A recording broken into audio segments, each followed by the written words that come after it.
What's up, guys? Matty here, mixandmastermysong.com. Today I'm going to show you 3 really easy ways to improve your vocal mixing.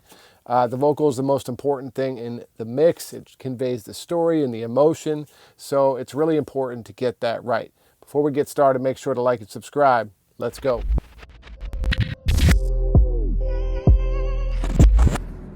All right, guys, so this is a song from my buddy Meekins. You've heard it before if you watch my channel. It's called Say Something. You can check him out on Spotify. I actually just released a new song that I helped him mix and master that he just released if you want to check that out too. So the first tip is all about vocal editing and using clip gain, which is this right here. You can go up here and go to clip gain. And what it is, it's automation. I guess you could call it automation, but it's changing levels of the vocal before it goes through your plugins. So don't get it confused with actual automation, which is after the plugins, but it's before the plugins. Most DAWs have this, but if yours doesn't, and this is what I used to do in Studio One before, Studio One now has this feature, but they didn't early on, and I would just put a trim plugin in, right?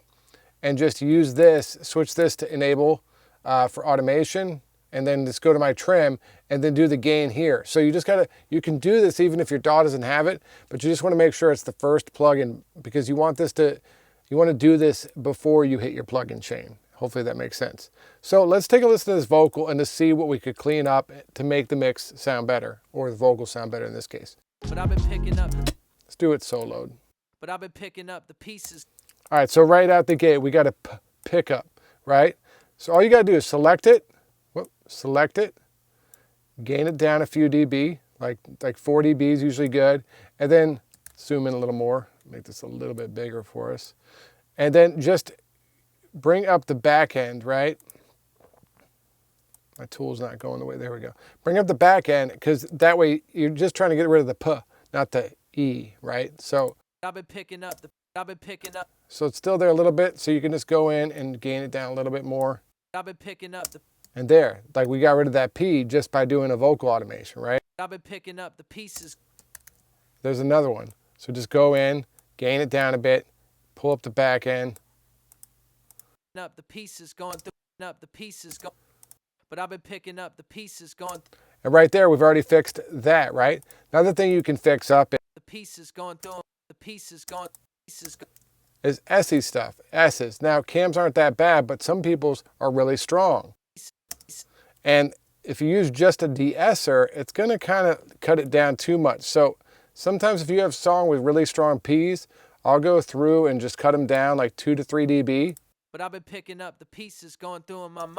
And even though it's a little bit noticeable, and we could probably tweak this for a little bit to get it completely right, it does cut it down a bit. But I've been picking up the pieces going through them. And then once we put a de-esser on later on in mix, it will make the de-esser work less, and we won't be cutting our vocal down so much and making it pump, or, you know, the fear of making it pump. Another thing you can do with this is just bringing down vocal breaths. Now cams aren't bad, but some people's are. So I'll go through and just cut them down 3 dB. Still want to hear the breath because that's what sounds natural, keeps the emotion going. But cutting it down a bit will make it so it's not so noticeable and what can be annoying. I know when I listen to records, and obviously I listen with an engineer's ear nowadays, but if I hear the breath so loud, I can't listen to the vocal. It just drives me crazy. Probably just an issue with myself, but it's still annoying. And so I think by cutting the breath down a little bit, you can get a little bit of performance. And then lastly, just going through and listening and maybe, you know, bringing something down a little bit, just using it as compression. You know, that's what we're doing with compressors. We're pulling the dynamic range together. So using this as a way to compress is another great thing to do, and something I do very often. Either using it before or after with automation, you know, when mixing and doing the final stuff. Okay, so the next tip is multiple stages of compression.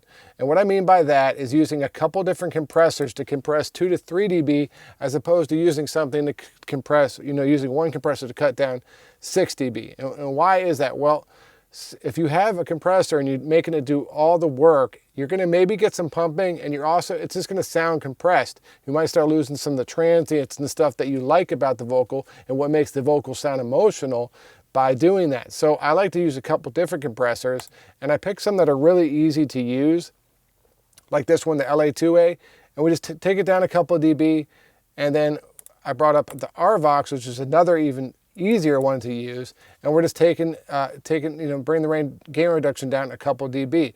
And so let's take a listen before and after like that. I've been dreaming on a million, chilling still on the grind. Feel like these demons in my closet, they don't want me to shine. So that's with both, and now without.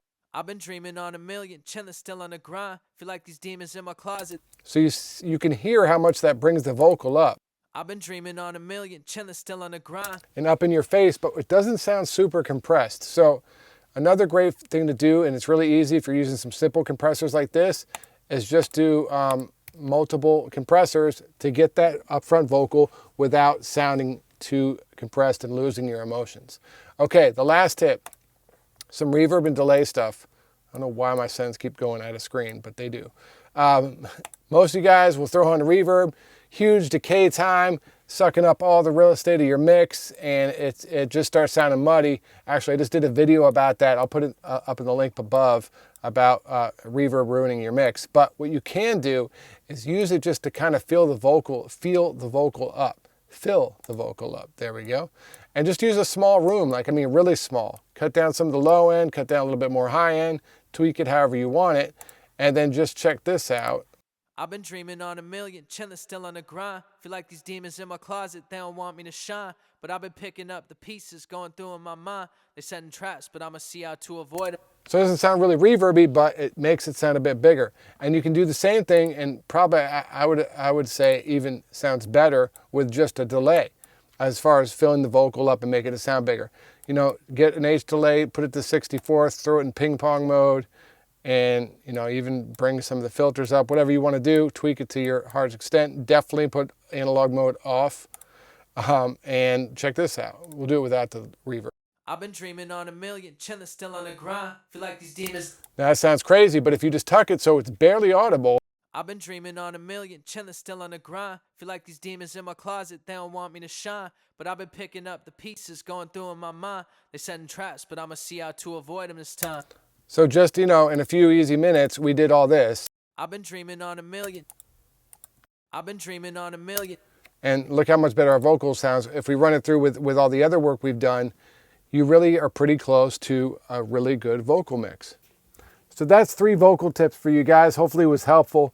I wanted to show you that it's not always about the plugins and like stacking 60 plugins on the track, and that's what's going to make it sound better with so-and-so's preset. It's more about just using your ear and doing little small things to make it sound better.